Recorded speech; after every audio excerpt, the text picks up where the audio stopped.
সুপ্রিয় দর্শক, আসসালামু আলাইকুম ওয়া রাহমাতুল্লাহি ওয়া বারাকাতুহু। বন্ধুরা, আজ ভিডিওর মাধ্যমে এমন একটি ভিডিও আপনাদেরকে দেখাবো যে ভিডিওটি দেখার পর আপনাদের পায়ের তলায় মাটি থাকবে না। যদি সত্যি আপনি একজন মুসলমান হন, যদি দিনে ইসলামকে আপনি ভালোবাসেন, যদি আল্লাহ ও আল্লাহ রসুলকে আপনি বিশ্বাস করেছেন, যদি কোরআনকে আপনি ফলো করেন, তবে নিঃসন্দেহে এই ভিডিওটি দেখার পর আপনার কলিজা কেঁপে উঠবে, আপনি আফসোস করতে বাধ্য হয়ে যাবেন। কারণ এই ভিডিওয়ে দেখা গিয়েছে যে কিছু শয়তানি মিজাজের লোক, কিছু লম্পট টাইপ যুবক শয়তানের গোলামি করতে গিয়ে এন্টারটেনমেন্টের নামে, মৌজ মস্তির নামে, ফুর্তি আনন্দর নামে আল্লাহর পবিত্র ঘর মসজিদ প্রাঙ্গণে কিছু বেপর্দা মহিলাদেরকে দিয়ে নাচ গান করানো হচ্ছে।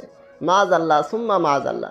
বন্ধুরা, এই ভিডিওটি দেখার পর আমি নিজেও অবাক হয়ে গিয়েছি, আফসোস করতে বাধ্য হয়েছি যে মসজিদ যাকে আল্লাহর ঘর বলা হয়, বাইতুল্লাহ বলা হয়, সে পবিত্র ঘরে এমন ধরনের জঘন্য জাহান্নামী কর্ম কিভাবে মুসলমানরা করতে পারে। বন্ধুরা, আসুন আগে এই ভিডিওটি দেখে নিই, তারপর এর সম্পর্কে আলোচনা করব যে এই ভিডিওটি কোন জায়গার আর কে এমন ধরনের জঘন্য কাণ্ড আল্লাহর ঘরে সংগঠিত করেছে।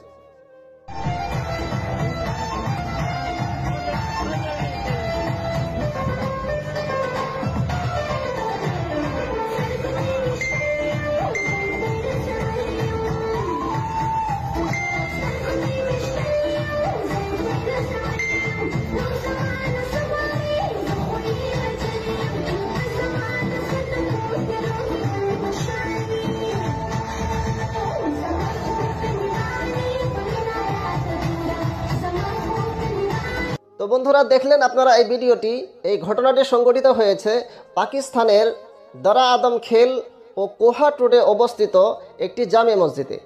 বন্ধুরা, আফসোসের বিষয় যে মুসলমানরা আজ এন্টারটেনমেন্টের নামে, মৌজ মস্তির নামে, আনন্দ ফুর্তির নামে কত নিচে নেমে গিয়েছে। আল্লাহ রসুল সাল্লাল্লাহু আলাইহি ওয়াসাল্লাম যে মসজিদকে জান্নাতের বাগান বলে ঘোষণা করেছেন, দয়াল নবী সাল্লাল্লাহু আলাইহি ওয়াসাল্লাম বলেছেন, ইজা মারারতুম বিরিয়াজিল জান্নাহ ফারতাউ। কুলতু ইয়া রাসূলুল্লাহ মা রিয়াজুল জান্নাহ? ক্বালা আল মাসাজিদ। নবী সাল্লাল্লাহু আলাইহি ওয়াসাল্লাম আল্লাহর এই পবিত্র ঘর মসজিদকে জান্নাতের বাগান বলে ঘোষণা করেছেন, অথচ নবী সাল্লাল্লাহু আলাইহি ওয়াসাল্লামের উম্মতি হওয়ার দাওয়া করা এই মুসলমানরা আল্লাহর সেই পবিত্র ঘরে জান্নাতের বাগানে জাহান্নামী কর্ম করতেছে। আস্তাগফিরুল্লাহ। তো বন্ধুরা, এর দ্বারা কি বোঝা যায় যে এই অঞ্চলবাসী মুসলমানরা শুধু নামের মুসলমান, লেবাসের মুসলমান, তাদের ভিতরে ইসলাম নাই। কারণ যদি তাদের ভিতরে ইসলাম থাকতো, ঈমান থাকতো, তাহলে এত জঘন্য কাণ্ড আল্লাহর পবিত্র ঘরে তারা কখনো সংগঠিত করতে পারতো না। বন্ধুরা, এগুলো দেখার পর মনে হয় যে কিয়ামত বোধহয় অতি নিকটবর্তী। কারণ আল্লাহ রাসূল সাল্লাল্লাহু আলাইহি ওয়াসাল্লাম বলেছেন যে কিয়ামতের পূর্বে বিভিন্ন ধরনের ফিতনা জাহির হবে। মানুষের মুখে ইসলাম থাকবে, মানুষের জাহিরে ইসলাম থাকবে, কিন্তু তাদের ভিতরে, তাদের হৃদয়ে ইসলাম থাকবে না। যেমন এই ধরনের লোক যারা বিনা দ্বিধায় আল্লাহর ও জাহান্নামের ক্ষোভ ছেড়ে দিয়ে শুধু এন্টারটেনমেন্টের জন্য এমন ধরনের জঘন্য কাণ্ড আল্লাহর ঘরে সংগঠিত করেছে। আল্লাহ পাক তাদেরকে এবং সকল মুসলিম যুবকদেরকে হেফাজত করুক, তাদের ঈমান ও ইসলামের হেফাজত করুক। আমিন।